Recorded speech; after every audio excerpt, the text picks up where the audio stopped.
Om Namo Bhagavate Vasudevaya. Reading from Srimad Bhagavatam, first canto, chapter 17, entitled Punishment and Reward of Kali, text number 6. Yastvam Krishne gate duram Saha Gandiva Dhanvana Shotyosya Shocyan Rahasi Praharan Vadamarhasi. Translation and purport by His Divine Grace A.C. Bhaktivedanta Swami, Srila Prabhupada. Translation. You rogue, do you dare beat an innocent cow because Lord Krishna and Arjuna, the carrier of the Gandiva bow, are out of sight? Since you are beating the innocent in a secluded place, you are considered a culprit and therefore deserve to be killed. Purport by Srila Prabhupada. In a civilization where God is conspicuously banished and there is no devotee warrior like Arjuna, the associates of the age of Kali take advantage of this lawless kingdom and arrange to kill innocent animals like the cow in secluded slaughterhouses. Such murderers of animals stand to be condemned to death by the order of a pious king like Maharaj Parikshit. For a pious king, the culprit who kills an animal in a secluded place is punishable by the death penalty, exactly like a murderer who kills an innocent child in a secluded place. Thus ends the Bhaktivedanta purport. Hare Krishna. So we have been going through these pages of Srimad Bhagavatam, first canto, and this chapter is entitled Punishment and Reward of Kali. So who is giving punishment and who is giving reward and who is receiving the same? Parikshit Maharaj is giving punishment and reward, and Kali is personified, in whose age we are all living. He is receiving actually these things from Parikshit Maharaj. So we came to know that from the previous chapter also, once while Parikshit Maharaj was on a tour of his kingdom. His kingdom was the entire world actually. So he used to visit his different parts of the kingdom at different times to see what's happening in his kingdom. And once he came across with a very peculiar scene. What was that peculiar scene? That one person dressed like a king who was very dark, and then he posed himself to be a ruler, king. But what he was doing? He was doing actually very, very sinful activity of beating the legs of cow and the bull. And then we came to know that the cow, actually it was a personification of the earth, Mother Earth, and cow is also considered one of the mothers, 7 mothers in Vedic literatures. So that represented, cow represented Mother Earth, and bull was represented by the Dharma personified himself. So both were actually very sad. Tears were flowing from their eyes. And then we saw how in the few verses before that their situation was so horrible that they couldn't even stand on their own legs. So when this was the situation, they were actually conversing with one another the cause for their miserable situation. So they were actually asking different questions to each other, whether this is the cause. And finally it was concluded that because Krishna has actually gone back to the spiritual world, Goloka Vrindavana, Kali had infiltrated in this planet Earth, and because of that, this was their situation. And previous verse also, Parikshit Maharaj was questioning Kali Purusha, that you pose yourself to be a very saintly king, Raja Rishi, but your activity is such that you are trying to harm or even kill the cows and bulls, which were supposed to be protected. So this was the question. So previous verse and today's verse are the two questions asked by Parikshit Maharaj as a ruler, as a protector of religious systems. So let's see what Parikshit Maharaj is asking Kali Purusha. Yastvam Krishne gate duram. So that means Krishna has gone back to the spiritual world. After winding up all his pastimes, the purpose of Krishna's advent to this material world was to Paritranaya sadhunam vinashaya cha duskrutam, and then dharma samsthapanarthaya. So to protect the devotees and to annihilate the miscreants, and most importantly to establish the dharma, religious principles, for which this material world was designed. And then, since he had appeared, the battle of Kurukshetra had happened, Mahabharata war completed, King Yudhishthira Maharaj was enthroned as the emperor of the entire world. And then he was a very pious king, pure devotee of the Lord, ruling very nicely, taking care of his subjects, citizens, all the prajas, in every respect. And then Krishna actually had concluded his mission because the mission was achieved. And then when Krishna leaves this planet, being pure devotees of the Lord, the Pandavas, headed by Yudhishthira Maharaj, they all give up this material world and completely they wanted to focus on the spiritual life. So they give up the kingdom and they just don't walk away. And then they very responsibly choose the next successor, who was actually Parikshit Maharaj.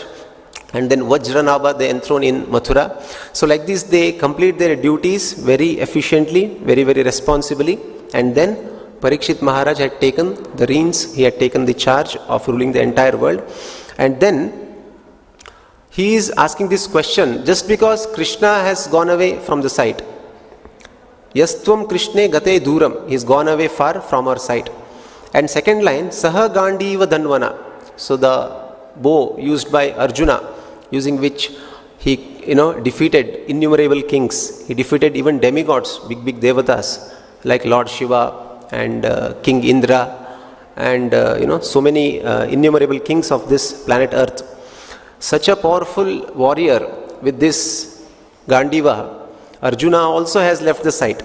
Saha Gandiva Dhanvana, he is actually away from sight along with Krishna. And then Shochyosi Ashochan Rahasi. So Parikshit Maharaj is asking Kali Purusha, because Krishna and Arjuna both have gone away from the sight, you are trying to harm innocent animal. Praharam Vadam Arhasi. So that is why you deserve to be punished or taken to task, is what Parikshit Maharaj is actually threatening him. Just like, for example, in a house the guardians are there, the natural parents or elders, and there is a very small child. Now when the guardians are away from the home, an unknown person comes, a villain comes, tries to harm that child. So naturally he is to be punished. And especially the specific word here is secluded place, rahasi, the place where actually nobody else has access to. Rahasi, secluded place. So this Kali Purusha was trying to beat cow and the bull at a secluded place. So that is why Prabhupada says in the purport also that, because in the translation also Prabhupada is saying, you rogue, do you dare beat an innocent cow because Lord Krishna and Arjuna, the carrier of the Gandiva bow, are out of sight? Since you are beating the innocent in a secluded place, you are considered a culprit and therefore deserve to be killed. So it is very, very important to protect the dependents, the subjects, especially by the guardians and especially the Kshatriya kings. The main duty of a Kshatriya is to give protection to all his subjects, not only to human beings but also to every living entity. Praja means ja means taking birth. Pra means everyone who has taken birth, even including trees, animals, every kind of species need to be protected by the king. So, and then we will see how Parikshit Maharaj deals with this Kali Purusha personified. And because he was not willing to fight with Parikshit Maharaj, he knew the capacity of Parikshit Maharaj, so he surrenders to him. And that's how the Gaudiya Vaisnava Acharyas and especially Srila Prabhupada has derived 4 regulative principles of no meat eating, no illicit sex, no gambling, no intoxication from this particular chapter. So it's a very, very important chapter. As we go further, we will see.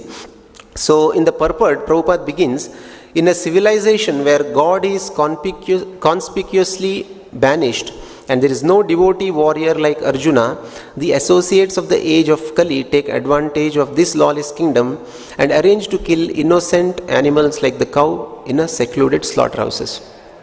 So secluded slaughterhouses, today's world, it's not that the technology has improved so much.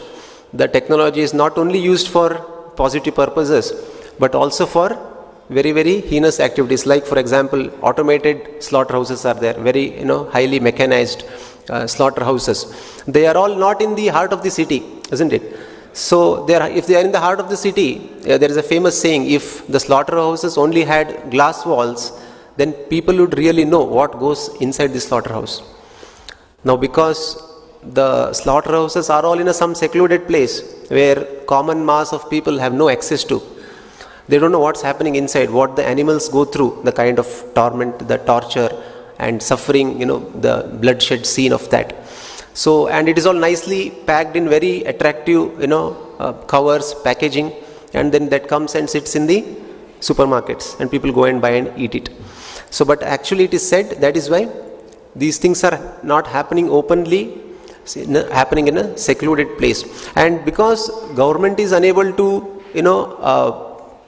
protect the citizens like animals, they are also actually part of this system and they are sanctioning to these kind of things. So Prabhupada is saying the cause is there is no devotee warrior like Arjuna.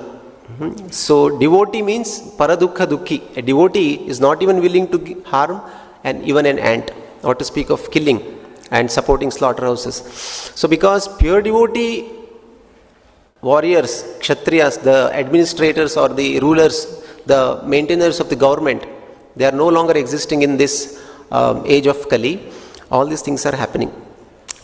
And what is happening? The associates of age of Kali take advantage of this lawless kingdom and arrange to kill innocent elements. So because there is a scarcity of qualified kshatriyas, rulers, administrators of this society, the agents of Kali, just like for example Kali Yuga means it's a personified person. It is headed by a person in charge, and he also has a big team because it's not easy to achieve his tasks single-handedly. So he has got a team, he's got his assistants and associates. So they are called as agents of Kali, associates of Kali. So Bhaktivinoda Thakur, Srila Bhaktivinoda Thakur, also one of the prominent acharyas, who himself was a magistrate by profession and who has written immense literature. He is actually was so competent to decide to punish all these kind of nefarious activities in the society. He also has sung a song, Eta eka kalir chela nake tilak galay mala. Sometimes we come across people who are dressed very in a nice way, in a gentlemanly way, their behavior, everything is nice, but actually they could be agents of Kali. Bhaktivinoda Thakur is mentioning person, specifically Bhaktivinoda Thakur is mentioning about Sahajiyas here, Nake tilak galay mala. Somebody may be dressed like a devotee. So just by external features is not what one has to go through. One has to go through the activities, how is he engaged. Otherwise, there were a sect of people called Sahajiyas who during his time, Chaitanya Mahaprabhu, once he disappeared, they made the authentic process of Bhakti Yoga, which was very logically, scientifically presented by our acharyas, they made it appear like very, very a cheap thing, kind of sentimental thing. So to re-establish the original pure Bhakti cult, Bhaktivinoda Thakur and Bhaktisiddhanta Saraswati Thakur, great acharyas advented. Lord Chaitanya Mahaprabhu empowered them. And then again, Srila Prabhupada took this Bhakti cult throughout the world. So like this, we should be very, very careful. We have to be very watchful. Any activity we do, it has to be cross-checked with Guru, Sadhu and Shastra. So whatever instructions Guru says, it has to be perfectly followed. And Sadhu is one who is practicing the Shastras. So Guru, Sadhu, Shastra is always a saving grace for us. Otherwise, we come in influence of these associates of Kali Chelas, and then we will lose this beautiful opportunity of going back to Godhead. Srila Prabhupada also further explains in the purport, such murderers of animals stand to be condemned to death by the order of a pious king like Maharaj Parikshit. So especially anyone who kills other living entity has to be punished. Now the degree of punishment may vary from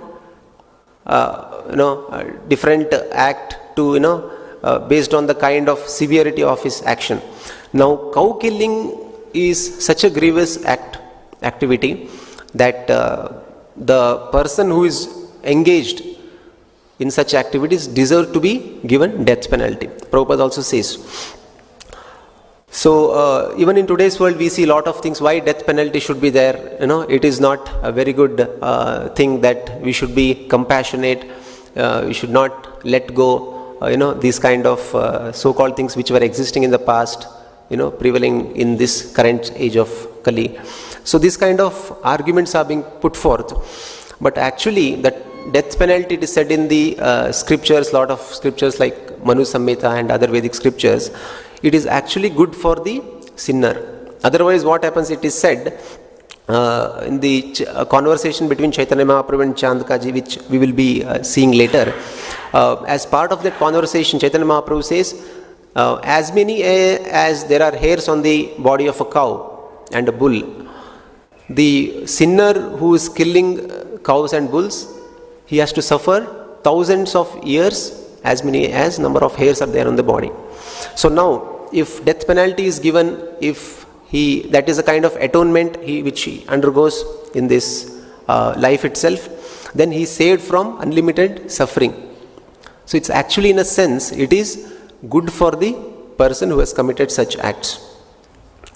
And then further Prabhupada concludes with the statement, the purport: for a pious king, the culprit who kills an animal in a secluded place is punishable by the death penalty, exactly like a murderer who kills an innocent child in a secluded place.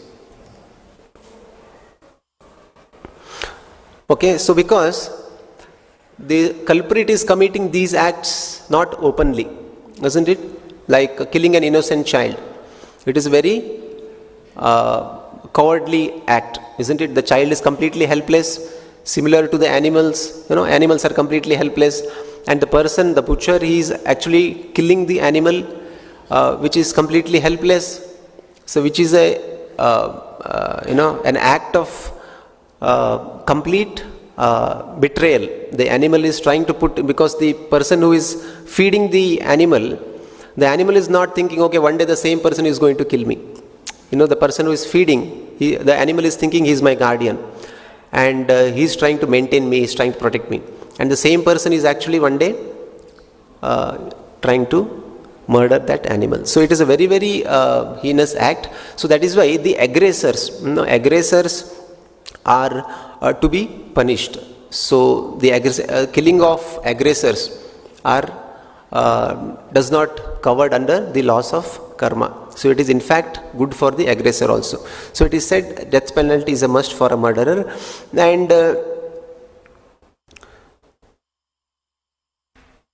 all these things are happening because of lack of Kshatriya kings. What were the qualities of Kshatriyas? Kshatriyas were very chivalrous, they were bold, they did not had fear to speak the truth. And then whatever needs to be done, it was done actually without fearing or favoring somebody. But today, because Kshatriyas are not existing, the values, the culture systems, the things are getting diluted. So that is why we see so many times, sometimes somebody trying to defame somebody commenting on some channel, somebody commenting against somebody, creating fake IDs, trying to defame anyone. Because these qualities are missing, they are actually acting like cowards, hiding. So this is actually, Prabhupada says in one lecture, it is a rat mentality. Just like rat comes out and try to make some mischief and again goes back into rat. But earlier days, olden days, the Kshatriyas were of very high spirit. Like Prabhupada also says, today if suppose some war happens, who are the people actually they are getting killed or getting died? Are the poor soldiers. They go on the foot soldiers or whatever, soldiers, they are sent forward. And the leaders who have actually planned all this war or, attack, all this masterminding, they are safely sitting somewhere else and they are continuing with their life. They are not affected. But in Mahabharata war, it was not like that. The leaders were in the front line. Then actually foot soldiers and different kinds of soldiers used to be there.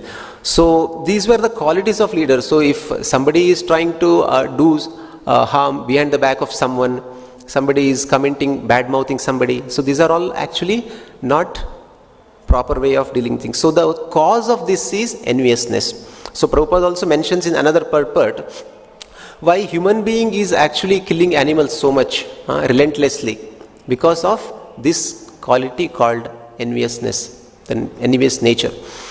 The animal is destined to stay in that particular body for some time, allotted by Mother Nature or the Supreme Lord. But what is happening? Because we are thinking, the human being is thinking that he is superior to animals, he can do whatever he wants with the animals. He can deal with the animal the way he wants. So this is enviousness. Actually, Prabhupada says, we are not allowing to continue with their life, and we are disrupting their natural way of living. We are harming their natural condition of life.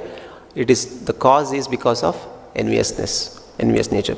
So Prabhupada was giving an example of snakes, how snakes are very envious.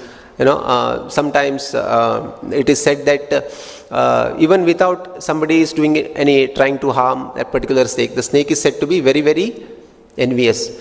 But even such envious snakes can also be tamed. If the poisonous fangs are removed, then the snake is no more harmful. It's no more dangerous. So, but then person in the form of snakes, they are even more dangerous than these snakes, scorpions, these poisonous living entities. So that is why we see how Krishna also, when he was present on this planet Earth 5,000 years before, he punished Kaliya, isn't it?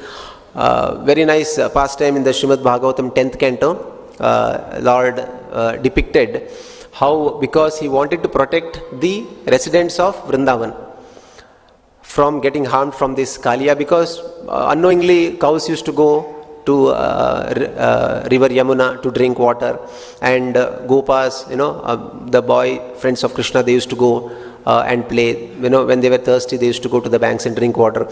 Because of this Kaliya's poisonous effect, what used to happen? They used to get affected. So Krishna decided that I have to chase away or punish this Kaliya. So whoever is envious, so this Kaliya was so envious that even without somebody trying to harm it, it used to bite or kill. And the poisonous effect was so much that there was no need to for Kaliya to even bite. The poison was so much emanating from him that just if some bird happens to fly over that particular portion of Yamuna where Kaliya was residing in that particular lake, immediately the bird used to die. So there were no plants growing because of the poisonous effects. So this kind of thing Krishna never tolerated. So that is why he decided, first of all, he will remove all the poison out of Kaliya, and then he punished Kaliya. So this is one of the instructions and instances wherein Krishna showed that kind of envious nature, and if somebody is envious, they deserve rectification or punishment. So Prahlad Maharaj also, he is offering one of the prayers to Lord Narasimha Tadyaccha manyum asurascha hatastvayadya modeta sadurapi vrishchika sarpahatya lokascha nirvritim ityah pratiyanti sarve rupam narasimha vibhayaya janasmaranti. So Prahlad Maharaj is offering prayers to Lord Narasimha, that my dear Lord, now since you have appeared, all the sages are actually, or devotees of your Lordship, they are very, very glad. And it is said that sadhus are lokanam hitakarino tribhuvane manyav sharanyakaro. The devotees of the Lord, the sadhus, the saints, they are actually doing good for the entire humanity. But even such people who are actually completely harmless, they'll take pleasure. Modeta sadhurapi vrishchika sarpahatya. So even such people take pleasure when scorpions, these snakes, poisonous living entities are killed. So Bhaktisiddhanta Saraswati Thakur also actually had instructed once, to kill a snake because it could harm devotees, it could disturb, devotional services. So it is very clear that envious people needs to be rectified, needs to be corrected, needs to be taken to task. And the whole reason of Mahabharata war was because of envious nature of Duryodhana. So he tried to harm Pandavas in so many ways. He tried to kill them, he tried to insult Draupadi, and whatnot. He did so many atrocious activities, and it was the root cause of all these activities were his envious nature. Naturally, Pandavas were very highly qualified than Duryodhana in terms of ability, in terms of skills, and in terms of intelligence, knowledge, character, strength, everything. In every aspect, they were actually superior to Kauravas and Duryodhana.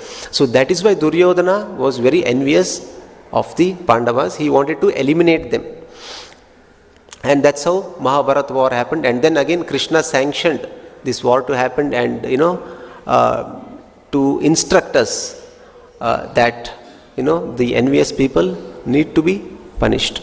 So that is why Parikshit Maharaj, also having all these kind of references, he is ready to punish the personification of Kali, who was trying to harm and kill the cows and bulls which were supposed to be protected. And then Lord Shri Krishna in Bhagavad Gita also is given lot of instructions, and one of the most important instructions is how a jiva can rectify his mistake of being envious to the Supreme Lord. So our acharyas have very elaborately explained the whole root cause of our coming to this material world, falling into this material world, is because we were actually envious of the Supreme Lord Krishna. Why only Krishna should enjoy? Why not I independently enjoy myself? We wanted to imitate the activities and the dealings of Krishna. So moment that desire came, we actually were sent to this material world, because in the spiritual world, Krishna is the only supreme enjoyer, supreme master. So that is why Krishna time and again has given instructions throughout Vedic literatures, in Srimad Bhagavatam, especially in Bhagavad Gita. Even I was surprised, there are more than 25 direct instructions, and all put together around 50 plus instructions in 700 shlokas of Bhagavad Gita, where Krishna is giving instruction on this particular nature, envious nature. The quality envy is so bad, and how we should try to rectify. We will try to cover a few of them. And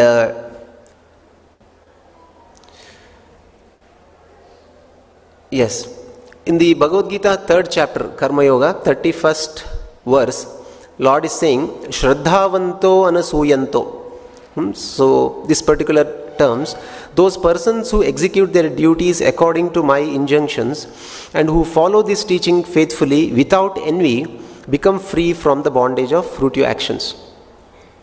So very important. Krishna is directly hinting, directly giving the solution how one can come out of this mentality of fruitive actions. Today, whatever condition each one of us we are in, be it good condition, bad condition, everything is because of our own past activities, past karmas we have done. And this fruitive activity based on our activity in this life will determine our future lives. So it's a very big secret Krishna is revealing in Karma Yoga in 3rd chapter, 31st verse, that without envy, if we faithfully follow the injunctions and teachings given in Bhagavad Gita, then easily we can come out of this fruitive mentality, which is so deep rooted in our system. Fruitive, any action I do, I want result out of it for my personal enjoyment, personal sense gratification.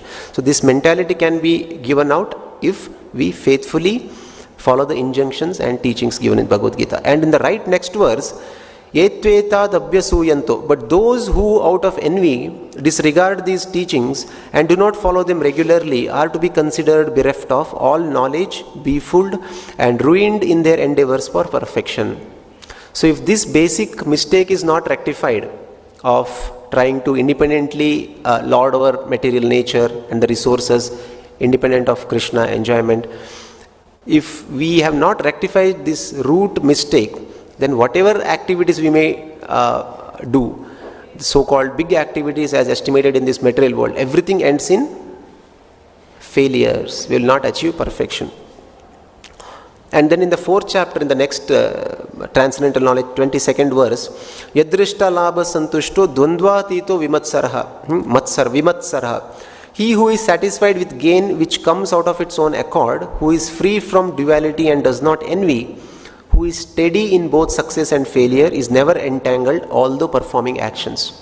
So just like Padma Patra, Prabhupada gives example, Krishna also gives example, just like a lotus leaf, although it is there in the lake or water resource, the leaves are completely detached from the water. It is not influenced, affected by water. It's completely away from that particular thing. So similarly, as sadhakas, as devotees, even though we are there in this material world, if we follow these injunctions specifically, if we are satisfied with gain or whatever comes on its own accord, yadricha labha santushto, if you are happy, dvandvatito vimatsaraha, without envying others, without comparison, without envying or having jealousy, this kind of negative feelings against others, then we will actually be of equanimity of mind. We will be happy, peaceful, and we will be able to happily continue with our sadhana. And then in the 6th chapter, Dveshya Bandhusu, a person is considered still further advanced when he regards honest well-wishers, affectionate benefactors, the neutral mediators, the envious, friends and enemies, the pious and sinners, all with an equal mind. Pandita Samadarshina. So we develop out of, if we are out of this envy and jealousy, naturally we will develop broader perspective, vision, where we will be able to handle situations of failures and success equally, name, fame, infamy. So all these dualities of material world we will be able to handle very maturely. And then in the 9th chapter, most confidential knowledge, very first verse, idam tute gukhyatamam pravakshyami anasuyave. Why do we think this knowledge of Bhagavad Gita was specifically chosen and given to Arjuna? Because Krishna is telling, my dear Arjuna, because you are never envious of me, I shall impart to you this most confidential knowledge and realization, knowing which you shall be relieved of the miseries of material existence. So that is the height of being envious. Envious of different living entities is one stage. Now envious of Supreme Lord himself, which is actually the root cause. If you are not envious of the Lord, then we will accept whatever instructions he is giving directly or through his bona fide acharya, representative spiritual master. We will accept it and we will have full faith. So like this, so many instances are there. And in the 18th chapter, 71st verse also, Shraddhavan Anaisuyasche, Krishna is telling, and one who listens with faith and without envy becomes free from the sinful reactions and attains to the auspicious planets where the pious dwell. So basically, Krishna is throughout the Bhagavad Gita, in each and every chapter, that one instruction which is common is, he is advising us to give up this envious nature. Because this is the root cause of our suffering in this material world and in the next. If you rectify this, rest of the things become very, very easy. And that's how Sanjaya concludes Bhagavad Gita with the final verse, that Yatra Yogeshwara Krishna, Yatra Parthu Dhanurdhara, Tatra Shri Vijaya Bhuti, Dhruva Netrimatrimama. Everything auspicious will be there. Everything, whatever we want, everything is there. When Lord is there, Lord's pure devotee is there. So, Lord is also telling the same thing, Lord's pure devotee is also telling the same thing. And not only Bhagavad Gita ends with that, Srimad Bhagavatam also starts with the same message. The very second verse of Srimad Bhagavatam, Dharma projita kaitavo atra paramo nirmatsaranam satam. Nirmatsarata, non-envious. This Bhagavatam, whatever is there, this path described in Srimad Bhagavatam, the process of Bhakti Yoga is there. This is meant for actually Paramahamsas. And Paramahamsas are who? Who are actually non-envious of other living entities, who are non-envious of the Supreme Lord, of other pure devotees of the Lord. So this is a very great message again and again, and throughout the Srimad Bhagavatam the same thing gets established. For one such instance was, even King Indra was envious, great demigods who are supposed to be exhibiting Yasyasti bhaktir bhagavatya kinchana sarver gunais tatra samasate sura. It is said. All the great qualities, good qualities, whatever are exhibited in great sages, rishis, demigods, automatically manifest in a devotee who is actually trying to follow Lord's instructions, pure devotional service. So, but in Indra also, once there was, instance that he actually became envious of Prithu Maharaj, King Prithu, who was actually an incarnation, Shakti-Avesh avatar of the Supreme Lord himself.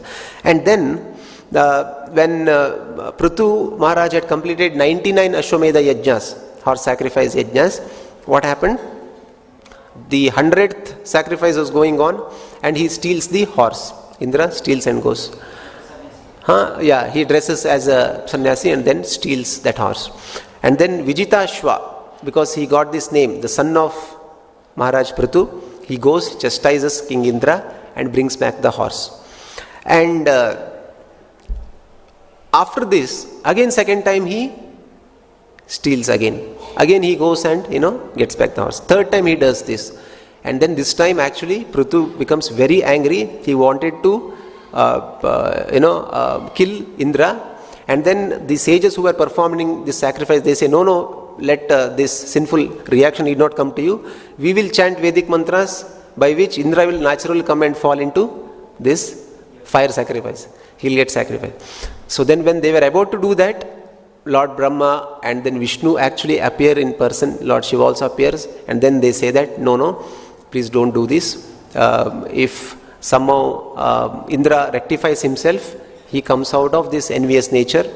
In the material world, it is very, very difficult to give up, but definitely one has to rectify if at all one wants to progress in devotional, life and ultimately go back to Godhead. So he says, then finally Indra surrenders to Maharaj Prithu, and that's how Prithu also forgives him.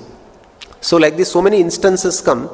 And another instance which comes in Chaitanya Charitamrita is also when Chaitanya Mahaprabhu appeared 550 years back roughly in this material world, because he was the Supreme Lord himself. He is filled with all the opulences. One of the opulences of the Lord is he is all famous. So then his fame grew so much as a young Nimai, and so-called caste Brahmanas, the so-called followers of the Vedic systems, they all became envious of Lord, and they actually lodged a complaint to the local magistrate, who was a Muslim magistrate, Chand Kazi, because that time the Nawab Hussain Shah, the government was there in the Bengal area. And then when Chand Kazi receives this complaint from the residents of Navadvip, he actually becomes very alerted.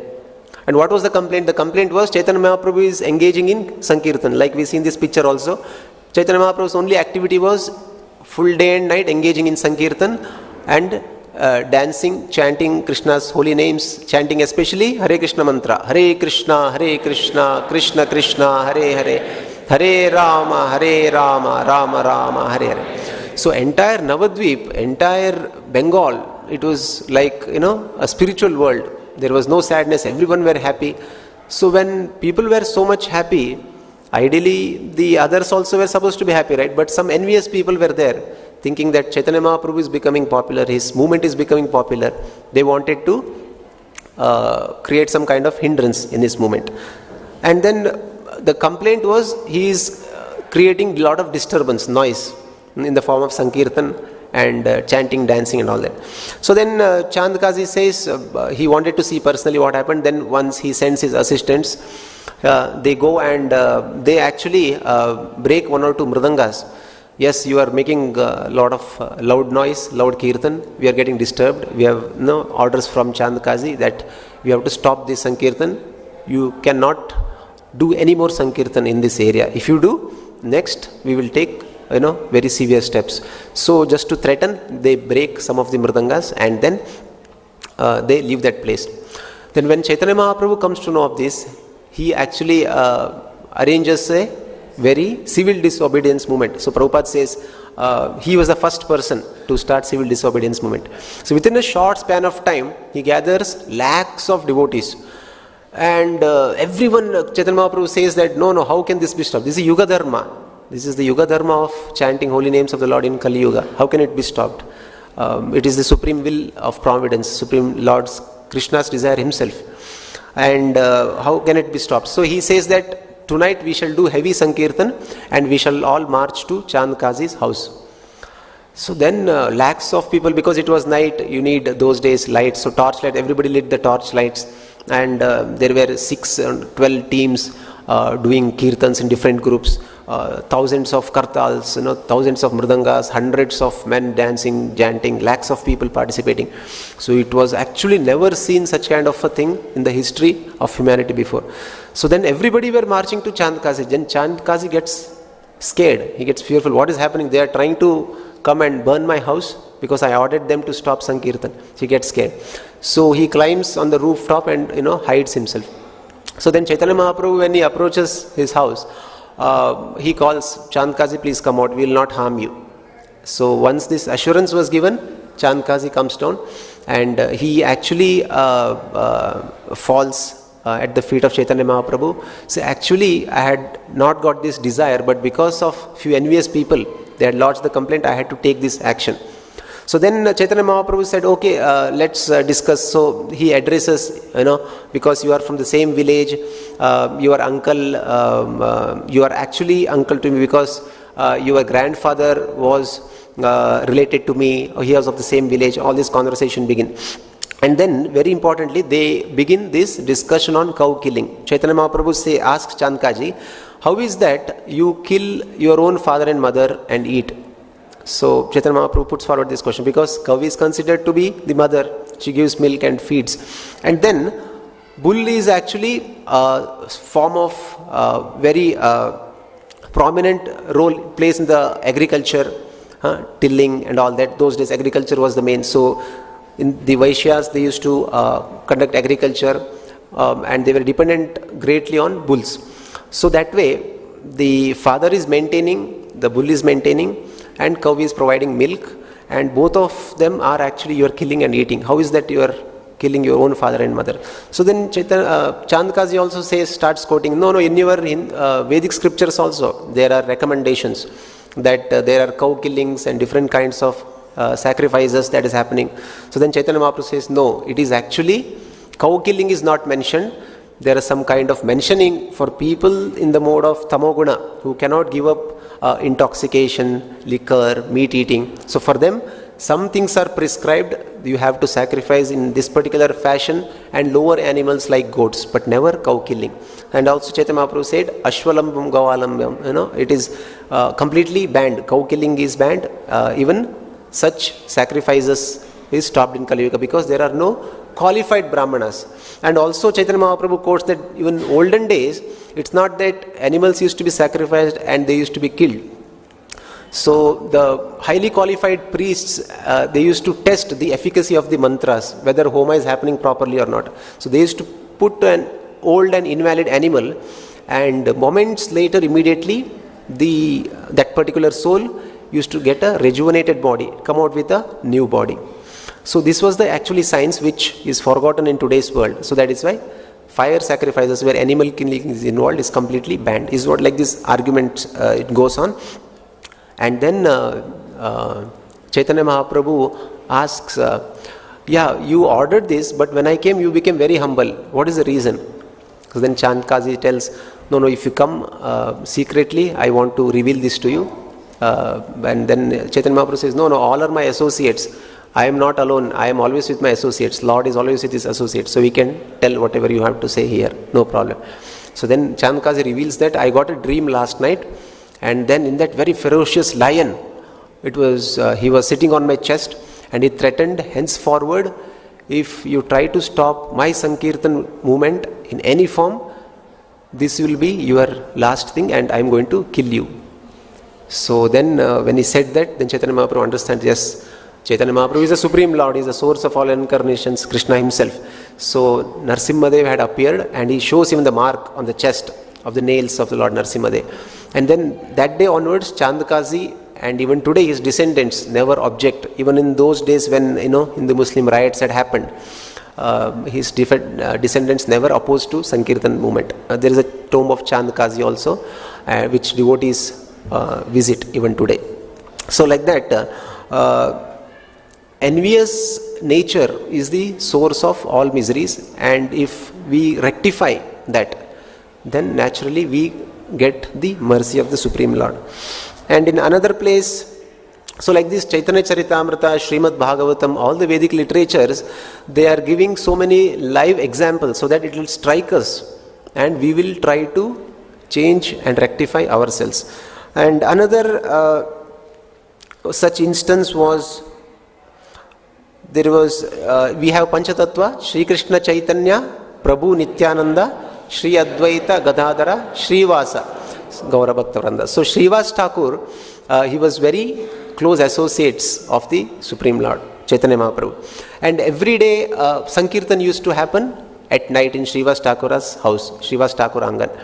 And to protect from the envious people, it used to happen in the closed doors. Because night Sankirtan, already people are getting disturbed even in daytime because of our Sankirtan and our activities. So what to speak if you do Kirtan at night? So Chaitanya Mahaprabhu said, we will close all the doors, we will do Kirtans within the closed doors. So there was one very envious person called Gopala Chapala. So what he did was, to prove that Shivas Thakur was actually a worshipper of Durga or Kali, and he was posing himself to be a worshipper of follower of Chaitanya Mahaprabhu. So what he does is, he brings all these obnoxious materials, meat, liquor, all these things which are used in different kinds of worship of Tamoguna. He places in front of his house, and then the night passes by. Morning when it happens, Shivas Thakur opens the door and he sees all these kind of things, and he voluntarily goes out and starts inviting people. See, now all of you are confirmed that some of you were envious. You were actually trying to tell that I am not a sincere follower of Chaitanya Mahaprabhu. And then see, it is proved now I am a worshipper of all these kind of things. So then people understood. People who had very good faith on Shivas Thakura, his character, his purity. So they all actually get these things cleaned, and then immediately they go away. So nothing was need to be done. They all knew Shivas Thakura's position. But this guy who tried to defame Shivas Thakur out of enviousness, and he did this atrocious activity, he actually got immediately leprosy after 3 days. And those days it was a very peculiar disease. So he was actually thrown out of the village, and then he wandered like an animal. And then Chaitanya Mahaprabhu also said, because you have offended Vaisnava, a devotee, even I cannot forgive you, I cannot cure you. So he goes. Then finally what happens, actually after 1 year, Chaitanya Mahaprabhu somehow meets him, and then Gopal Chapala becomes very, very sad, morose. He desires to rectify his mistake, and then Chaitanya Mahaprabhu says that you have to go to Shivas Thakur only, whom you had offended, and then because of your envious nature, and then you should ask forgiveness from him. If he forgives, then you will be okay. Then he goes immediately the same day. Shivas Thakur also actually happily forgives him, and then Chaitanya Mahaprabhu says, if he has accepted you, even I will accept you. So Chaitanya Mahaprabhu embraces him, although it was an untouchable disease. Then immediately the leprosy gets cured. And then another instance, Amoga, he was actually son-in-law of Sarvabhauma Bhattacharya. So Chaitanya Mahaprabhu used to do heavy kirtans, and then feasting also he used to do heavy. And then when Sarvabhauma Bhattacharya had invited the Lord to his house, he was feeding, he was nicely eating. And then Amoga actually criticizes, being a sannyasi, you are eating so gorgeously, and so many items, so much of quantity, and he insults Chaitanya Mahaprabhu. And then immediately Sarvabhauma Bhattacharya comes, he chases away Amoga and begs pardon from Chaitanya Mahaprabhu. Chaitanya Mahaprabhu is, no, he is Supreme Lord, he is one of his opulences, is completely detached also, he is completely renounced, so he is not affected. But because he offended Supreme Lord himself, naturally Amoga also gets the reaction immediately. The same day he gets cholera disease, and he was about to die. But then Chaitanya Mahaprabhu goes to him, see, you chant Hare Krishna mantra, and if Hare Krishna mantra sincerely if you chant, all your problems will be solved. So then very next day he is actually saved. So then Amogha, he also rectified. And then Ramachandra Khan, in another instance where he tried to defame Srila Haridas Thakur, he also was actually later cursed by Lord Nityananda because he offended Haridas Thakura. And then another person, Gopal Chakravarti, he also tried to challenge Haridas Thakura. He tried to challenge the potency of holy name, Hare Krishna Mahamantra's potency. And then he also, got into this difficulty. So always Srila Prabhupada's warnings are there for devotees or, especially devotees who are practicing sadhana bhakti to be very, very careful from this envious nature, because this envious nature is the one which leads to offenses. Chaitanya Mahaprabhu also said, Hatimata offense. We have to be very, very careful from these offenses towards devotees and the Supreme Lord. If one is careful about this particular thing, then nothing can stop us from progressing in spiritual life, ultimately going back to Godhead.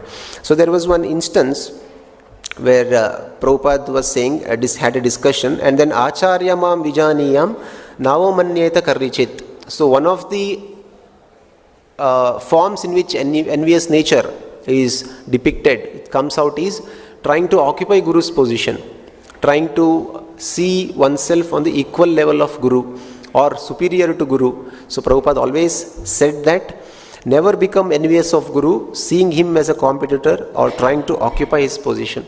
So always we should try to be subservient to Guru's instructions and his position.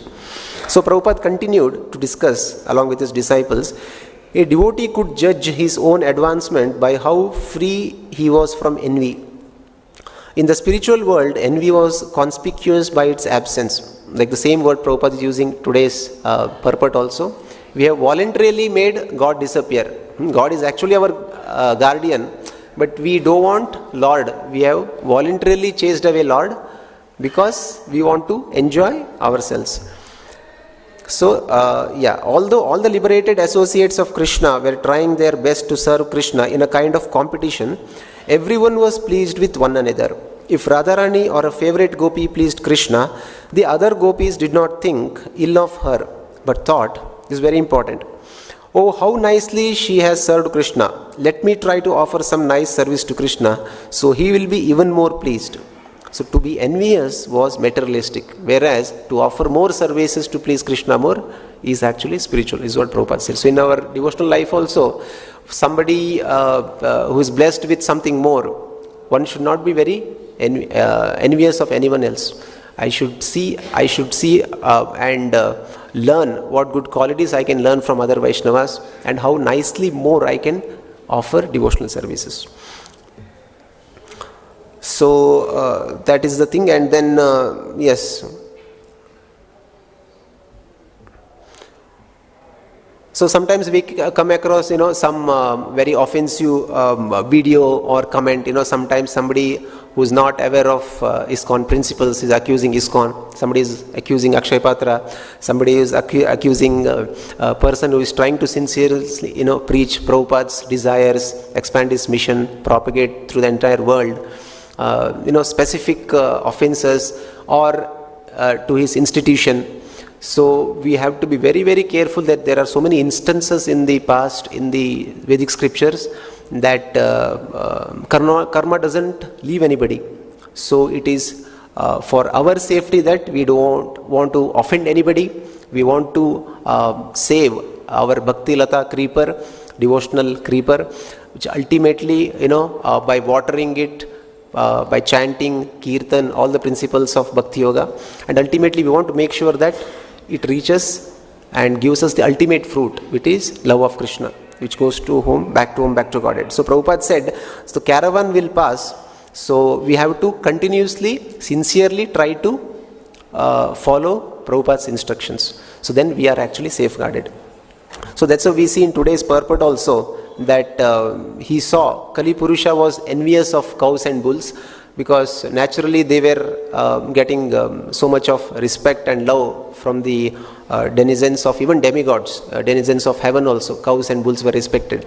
So then Kali Purusha, nobody is liking him, nobody is respecting, so he became envious. So he was trying to harm them, especially at a secluded place where there were no guardians.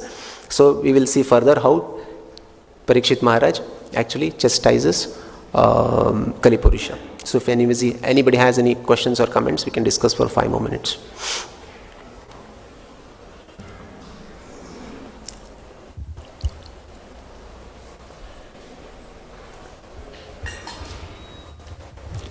Hare Krishna Prabhu, Dandavad Pranam, Jai Srila Prabhupada.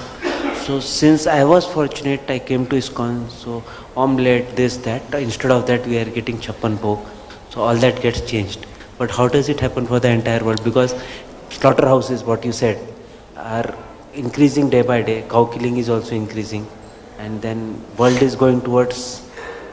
So, it is said that the total Kali Yuga duration is 432,000 years, out of which only 5,000 odd years have passed.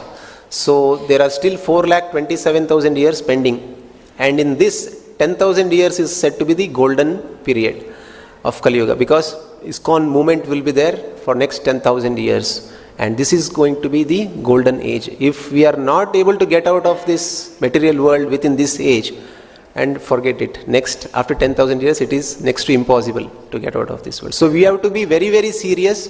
First Janma Sartak Kari, then Karo Paro Upakar. We have to follow strictly the instructions given by our spiritual master, even trying to follow, even to whatever extent possible. Krishna sees our sincerity within our situation, condition.